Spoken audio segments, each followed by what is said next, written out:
निघाला आणि काय आता आंदोलनाची दिशा असणार?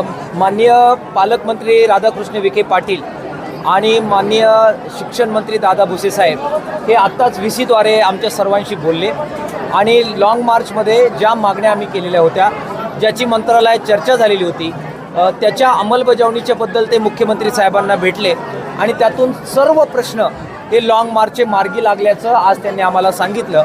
हा लढ्याचा प्रचंड मोठा विजय आहे.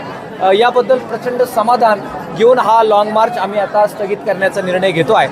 विशेषतः ज्या अर्धवेळ परिचारिका आहेत, ज्या चालल्या रस्त्याने आणि ज्यांचा प्रश्न 3 महिने संप करूनही सुटलेला नव्हता, त्यांना ह्या लाँग मार्चमुळे 2000 रुपयाची वाढ ही मंत्रिमंडळाचा निर्णय झालेला आहे आणि त्याच्याबद्दलचे सगळे प्रश्न संपून आता ती वाढ झालेली आहे. हा आमच्यासाठी फार मोठा दिलासा आहे.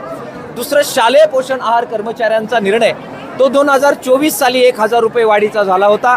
मात्र प्रशासकीय मान्यतेचा आणि फायनान्सच्या बाबतीतचे इश्यू होते.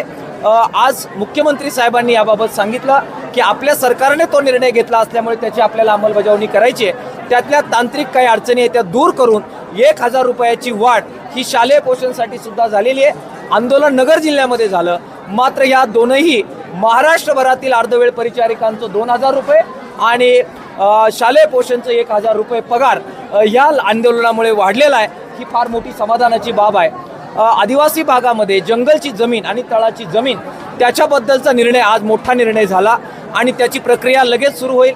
त्याचबरोबर आदिवासींना भंडारदरा धरणाचं पाणी देण्याबद्दलचा जो निर्णय होता त्याचे आदेश निघालेले सर्वेचे, ही मोठी आमची 10 वर्षापासूनची पेंडिंग पडलेली मागणी ही आज निघालेली आहे. बांधकाम कामगारांना, सर्व बांधकाम कामगारांना मेडिक्लेमची योजना लागू होती, मात्र मध्यंतरी फक्त सर्जरी होईल आणि मेडिसिनचे पेशंट नाकारले जात होते.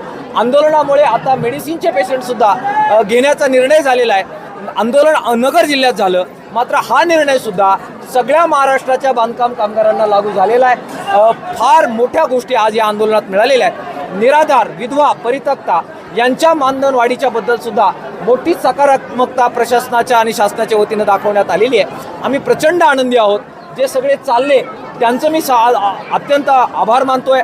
पत्रकार मित्रांनी आमचा आवाज महाराष्ट्रभर पोहोचवला, त्यांचा आभार मानतोय. अधिकाऱ्यांचा आभार मानतोय.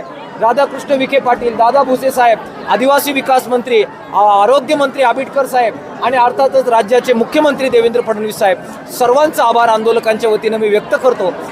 सनदशील मार्गाने, कायदा न तोडता हजारोच्या संख्येने ज्यावेळी लोक उतरतात आणि चिकाटीनं लढा देतात, त्यावेळी कोणताही आततायीपणा न करता जर आंदोलन केलं, अभ्यासपूर्वक मागण्या मांडल्या, तर लोकशाहीमध्ये अजूनही या